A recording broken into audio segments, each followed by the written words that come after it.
Perempuan ini dicekik suaminya sendiri hanya karena hal sepele. Saat suaminya yang bernama Hamzah ini makan, dia menemukan kerikil kecil di dalam nasinya. Sebagai istri yang mengabdi pada suami, Badru bahkan sudah menyodorkan tangannya untuk menampuk nasi itu dari mulutnya. Tapi untuk kali kedua, suaminya habis kesabaran dan melancarkan Badru.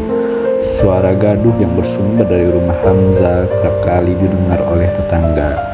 Tapi sayangnya tidak ada yang berani menyelamatkan wanita malang itu. Besok paginya Hamzah menengguk minuman keras sebelum pergi kerja. Hamzah memang seorang pecandu alkohol. Badru yang masih marah memasang wajah masam sembari memasak, tapi sama suami merayunya. Sehingga Badru luluh lagi. Ketika suaminya pergi ke kantor, Badru pergi ke apotek untuk membeli obat. Dia membeli obat yang dapat mengatasi kecanduan alkohol sang suami.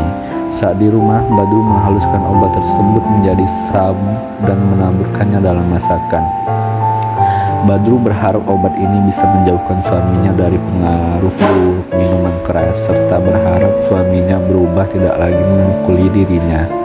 Tapi ternyata penjaga apotek itu memberitahukan Hamzah bahwa istrinya tadi membeli obat untuk menyembuhkan kecanduan alkoholnya. Mendengar hal itu, Hamzah pun marah dan saat pulang dia langsung bertanya pada Badru, apakah Badru menaruh sesuatu di makanannya? Badru mengelak, tapi Hamzah masih terus memaksanya untuk bicara. Karena pengaruh alkohol dan juga tidak dapat menahan emosinya lagi, dia bahkan tega untuk mendekatkan wajah istrinya ke kuali panas. Berikutnya, warga kampung ini berkumpul dan menganukan rapat. Rupanya kawasan ini akan dijadikan apartemen mewah. Semua warga setuju kecuali Hamzah. Badru bilang dia akan memujuk suaminya agar satu suara. Tapi saat Hamzah datang, Hamzah tidak suka pada sikap istrinya. Hamzah juga menyindir Badru dengan berkata, rupanya Badru sekarang piawai dengan urusan luar rumah. Dan kemudian Hamzah langsung mengajak Badru pulang. Saat di rumah, Badru tahu suaminya sedang kesal, sehingga dia pun bersikap baik pada Hamzah. Hamzah tidak suka istrinya bersuara. Istri ya hanyalah istri, cukup berkuda dengan urusan rumah tangga. Lalu Hamzah melihat istrinya berbelanja seperti sepatu berwarna merah. Ini pun membuatnya sangat jengkel. Kemudian Hamzah meluapkan makanan yang sudah disajikan. Hamzah memegang tangan istrinya dan yang selanjutnya terjadi sungguh di luar dugaan.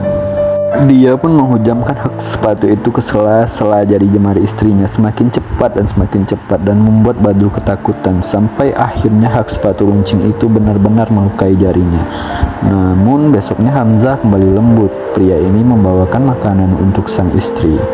Tapi Badru kali ini tidak mudah untuk dipujuk. Kelakuan suaminya sungguh di luar batas. Ketika suaminya sudah pergi kerja, Badru pun keluar kamar mencoba untuk Badru yang diam lalu mulai bereaksi. Dia memecahkan semua piring-piring yang ada di rumah. Tapi tiba-tiba Zulfi temannya melihat. Zulfi sebenarnya ingin menolak Badru, tapi Badru menyuruhnya untuk pergi. Malam ini sang suami kembali menyiksa istrinya. Dia memukul jari jemari Badru dengan hak sepatunya yang baru saja dia beli. Badru berteriak kesakitan dan jarinya terluka. Badru tidak tahu mengapa dia diperlakukan seperti ini oleh sang suami.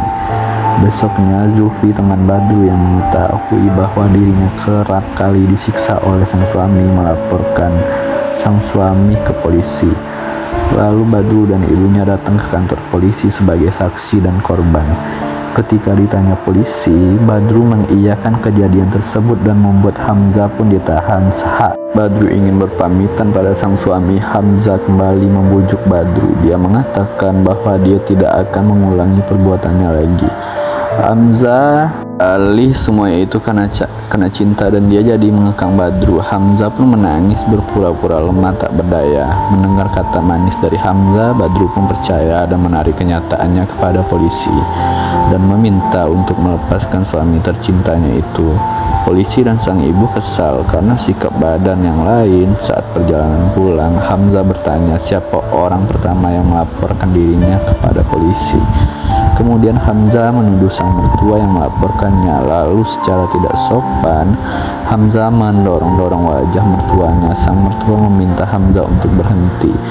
Mendengar itu Hamzah marah dan memukul hidung mertuanya sampai terluka.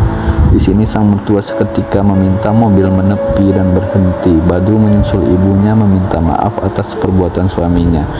Namun sang ibu tidak ingin banyak bicara. Sang ibu kemudian meminta Badru untuk memilih dirinya atau suami pecundangnya itu. Badru tentu tidak bisa memilih salah satunya. Lalu sang ibu pun pergi. Besoknya saat pulang kantor, Hamzah dikejutkan oleh istrinya yang mendekor rumah dengan balon. Lalu Badru keluar membawa sebuah kue dengan lilin, padahal tidak ada yang sedang berulang tahun. Lalu dengan wajah berseri, Badru mengabarkan bahwa kini dirinya tengah hamil. Mendengar itu, Hamzah menepati janjinya untuk berhenti minum alkohol, namun bukan demi anak istrinya seperti yang Badru pikirkan, tapi karena Hamzah kini terkena penyakit liver. Kehamilan Badru ini membuat sedikit perubahan pada diri Hamzah. Hamzah terlihat penuh perhatian dan kasih sayang. Mereka pun bersuka cita menyambut kedatangan anggota baru keluarga. Sayangnya ini tidak berlangsung lama. Seorang polisi membocorkan siapa yang mengadukan dia ke polisi tempo hari. Lalu Hamzah pun meminta Zulfi untuk mengantarkannya ke suatu tempat. Di jalan, Hamzah yang tahu bahwa Zulfi lah yang melaporkan dirinya ke polisi, menyangka Zulfi adalah selingkuhan istrinya. Mendengar hal itu, Zulfi pun terdiam. Dia merasa sangat khawatir dan mengabari Badru. Zulfi menjelaskan bahwa Hamzah menunjuk mereka berselingkuh. Badru pun ketakutan. Dia pun langsung mengunci pintu dan bersembunyi. Hamzah yang tiba di rumah mencari keberadaan istrinya. Akhirnya dia pun menemukan keberadaan Badru.